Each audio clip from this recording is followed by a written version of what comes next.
قال الله يملا الهينا ويهوى بأشم يهوى شاه ماشي وملاكي بأشم هوا بكاكوراش Barack Thumb, the water bab Baba Kwam Yasharala.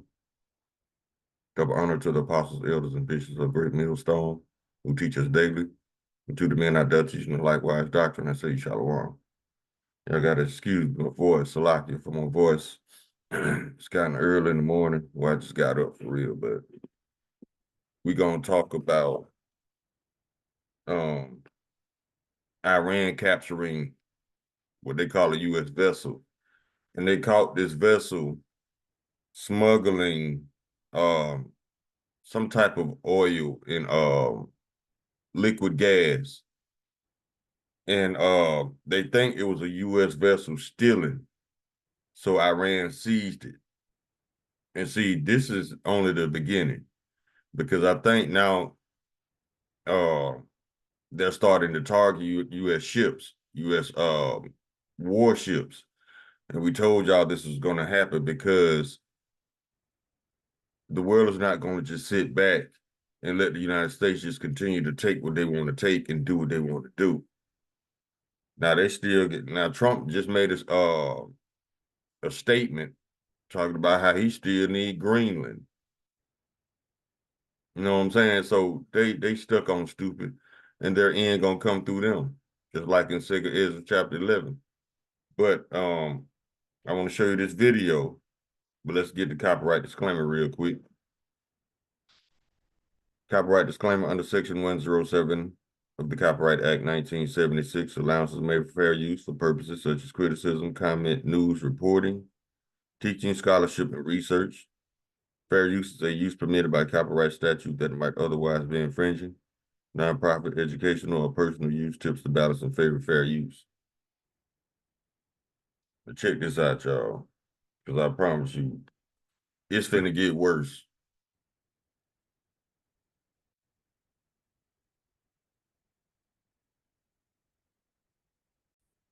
The name of this video is Iran's Big Move After Trump Seizes Oil Tanker. Iran-Israel War. Two oil tankers, 24 hours, and a region already on edge. Is Iran sending a message to United States? Hi, this is Navebal, and you're watching Times XP. Tensions in Persian Gulf have sharply escalated after Iran reportedly seized a second oil tanker within just 2 days. And this comes right after the President Donald Trump moved to seize an oil tanker linked to Venezuela. On Wednesday, Iran's Islamic Revolutionary Guard Corps actually confirmed that it has seized an oil tanker trying to leave Iranian waters. Tehran accused the ship of carrying nearly 4 million liters of the smuggled fuel. 16 foreign crew members were detained, and then comes the shock. On Thursday, unconfirmed reports claim that Iran seized a second oil tanker, possibly linked to the US interest. Neither Tehran nor Washington had officially commented on it, but the timing raised eyebrows across the global capital. Well, this doesn't look like random. Iran has a history of intercepting vessels in the Persian Gulf, especially near sensitive areas like Kish Islands and Makran Coast.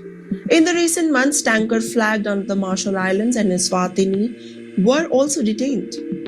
Iran says that enforcing maritime law, critics say that its pressure and Trump's move against Venezuela-linked waters signal tougher enforcement against Iran's allies. And now it appears to respond, not with the words, but with actions, and that too in the sea.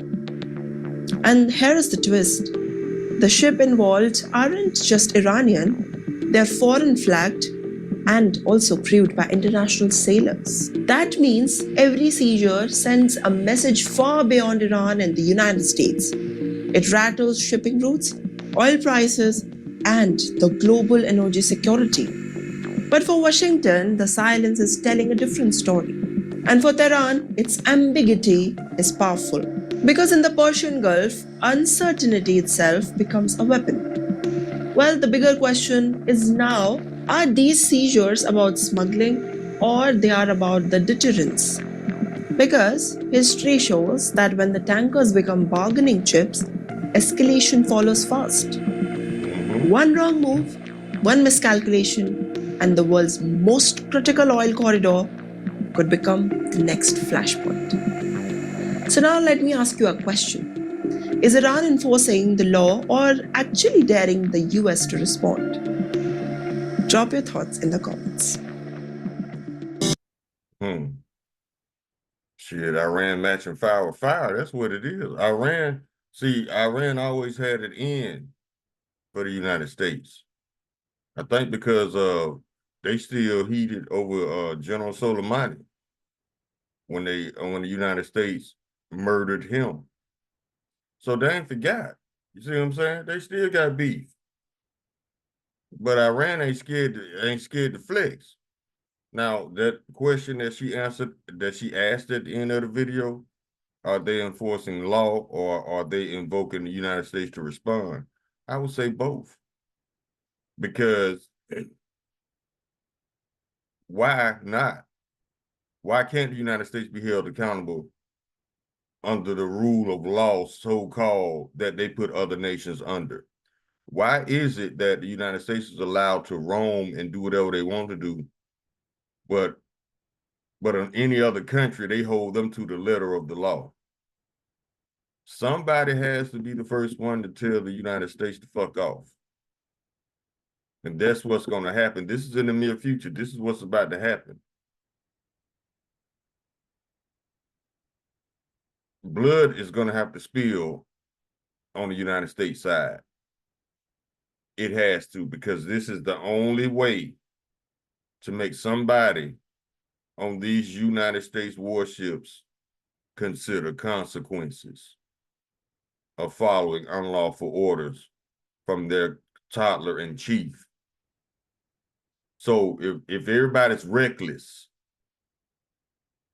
of course it's going to escalate into a full blown world war, because this war is going to come out of emotion.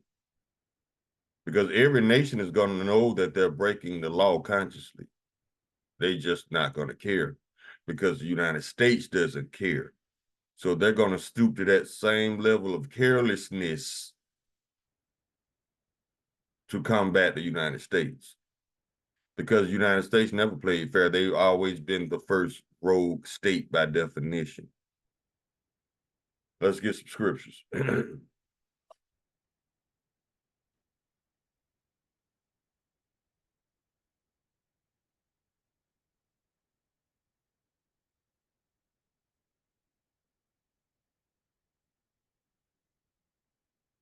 This is Isaiah chapter 33, verse 1. Woe to thee that spoilest, and thou wast not spoiled. Spoil mean to rob. And dealest treacherously, and they dealt treacherously not with thee. When thou shalt cease to spoil, thou shalt be spoiled. And when thou shalt make an end to deal treacherously, they shall deal treacherously with thee. This is talking about the United States. Let's get this one.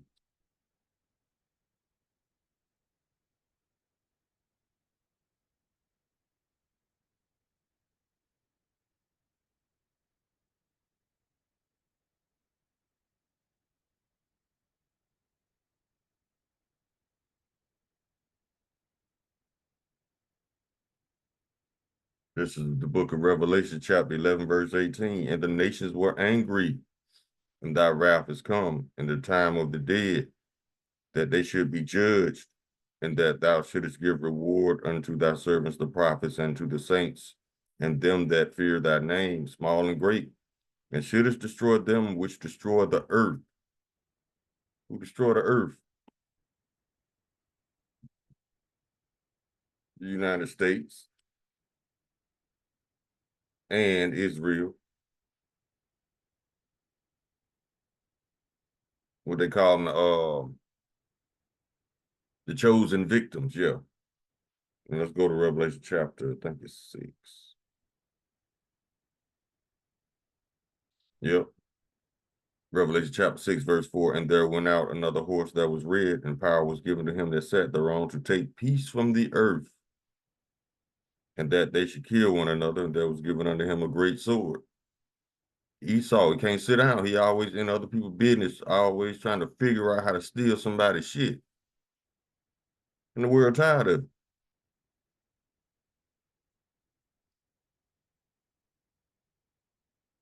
Go to John chapter 10, verse 10. The thief cometh not. This is red letter. Lord Yahushua speaking.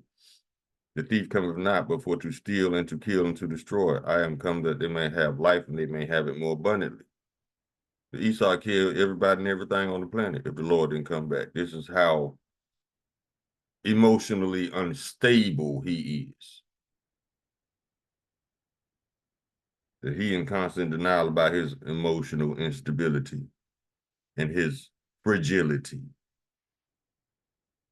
But his actions show that this man is an emotional wreck, spiritually. Jeremiah chapter 9, verse 5. And they will deceive everyone his neighbor and will not speak the truth. They have taught their tongue to speak lies and weary themselves to commit iniquity. That's the United States. Going above and beyond the call of duty of wickedness. Always stealing some shit and getting caught. Always lying about something and getting caught. Always murdering somebody and getting caught. We just gonna be glad when the Lord destroy this place and this madness and this insanity comes to an end.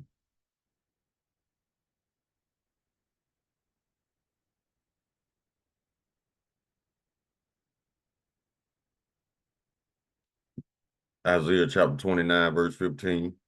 Woe to them that seek deep to hide their counsel from the Lord, and their works are in the dark, and they say, who seeth us and who knoweth us?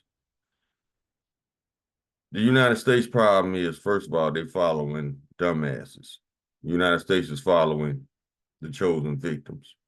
Number two, the chosen victims think everybody's as stupid as they are to believe all these dumbass psyops, all these sloppy ass psyops. And it's like that lady said in the video when they were showing the aftermath of that thing that happened in Australia with the chosen victims. The lady made a good point. She said, who bandages a wound without cleaning it first? That shit was not blood, it was corn syrup. Chosen victims.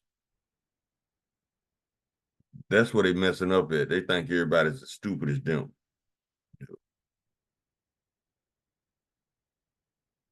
Psalm chapter 73, verse 5, they are not in trouble as other men, neither are they plagued like other men.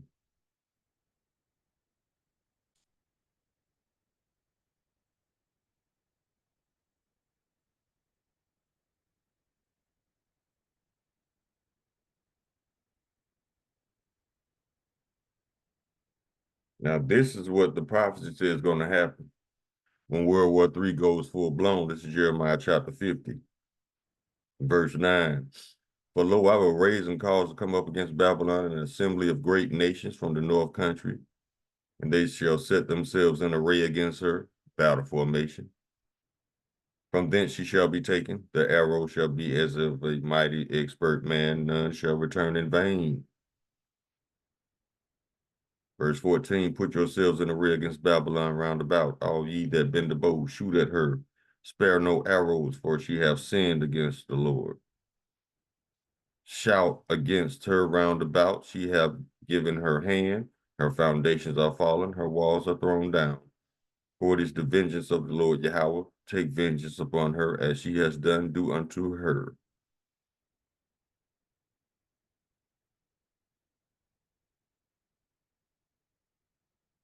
Verse 23, how is the hammer of the whole earth cut asunder and broken? The hammer of the earth. This man just bombed Nigeria on Christmas.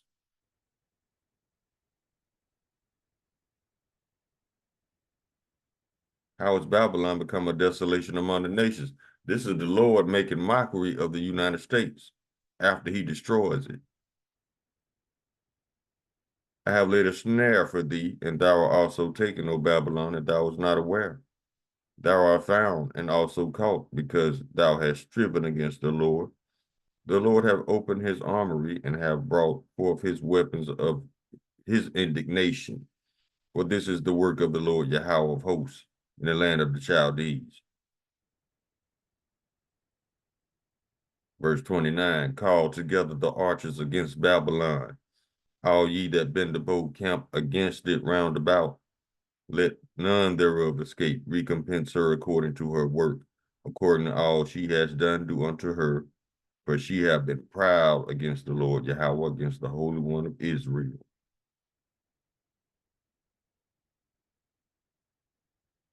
Verse 31, behold, I am against thee, O thou most proud, saith the Lord Yahweh of hosts.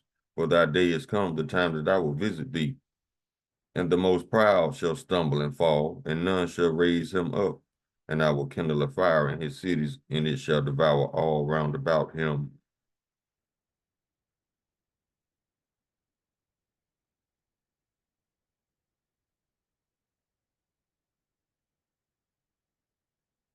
Thus saith the Lord of hosts, the children of Israel and the children of Judah were oppressed together, and all that took them captives held them fast, and they refused to let them go. We still in America. And yeah, you in slavery. You're a perpetual debt slave. That's why they keep throwing bills at you every month that they know you can't pay, you can't keep up with. Perpetual debt slave. You'll never pay off rent. You'll never pay off taxes. Perpetual debt slave.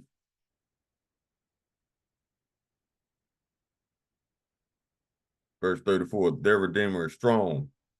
The Lord of hosts is his name. He shall thoroughly plead their cause, that he may give rest to the land and disquiet the inhabitants of Babylon.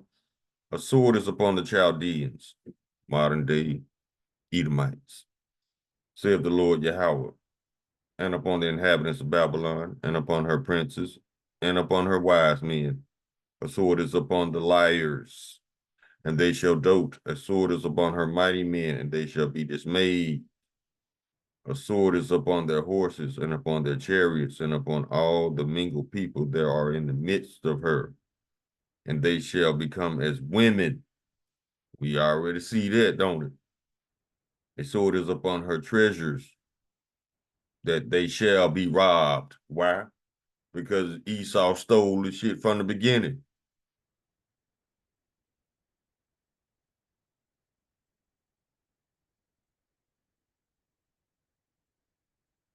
Yeah, a sword is upon Babylon. Let me get it.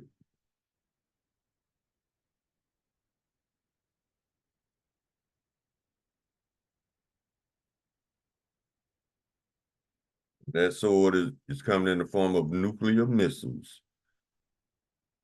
This is Isaiah chapter 34. Verse 5, for my sword shall be bathed in heaven. Behold, it shall come down upon Idumea and the people of my curse to judgment. Idumea is Greek for Edom.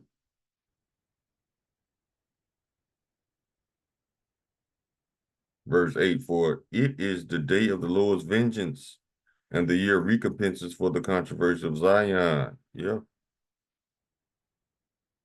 That's why the Lord gonna destroy you, destroy this country, because of the controversy of Zion, for everything they did to us.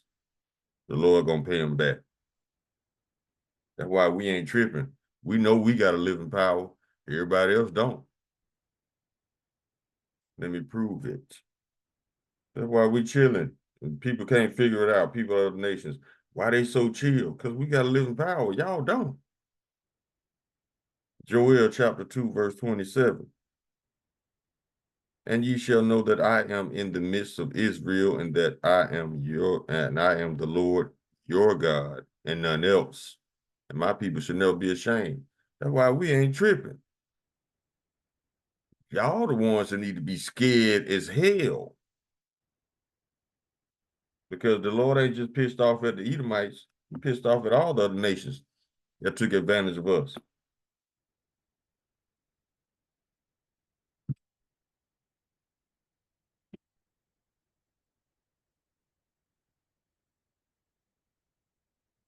Go to 2 Peter. We're about to wrap this one up. 2 Peter chapter 2, verse 9, the Lord knoweth how to deliver the godly out of temptation, and to reserve the unjust unto the day of judgment to be punished. And a lot of y'all judgment day is going to be on reserve until them nukes start flying. So don't get pumped up.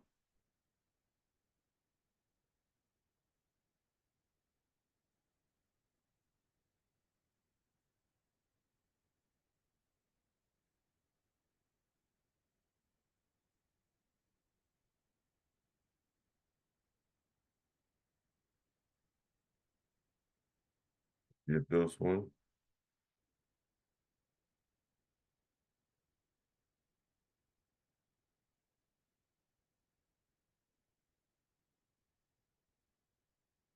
Yep, Nahum chapter 1, verse 3.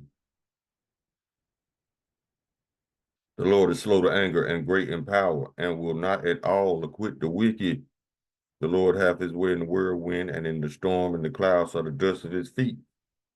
Y'all ain't got away with nothing. If anything, you earning your judgment.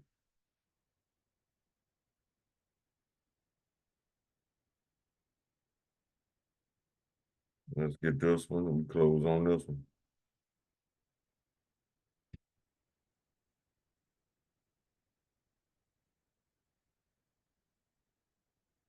Isaiah chapter 14, verse 21. This is what the Lord gonna do to these wicked ass Edomites that's going to and fro in the earth, seeking whom they may devour, stealing, killing, and destroying. This is Isaiah chapter 14, verse 21. Prepare slaughter for his children, for the iniquity of their fathers, that they do not rise, nor possess the land, nor fill the face of the world with cities. For I will rise up against them, saith the Lord of hosts, and cut off from Babylon the name, and remnant, and son, and nephew, saith the Lord. The Lord finna spiritually and physically castrate y'all. So there's no more Edomite men. There will no more Edomites be born. And you know what happens if you can't reproduce? Ask Margaret Sanger, because she tried to do that to us, eugenics. But guess what? The Lord is finna do eugenics to the wicked and fade them out.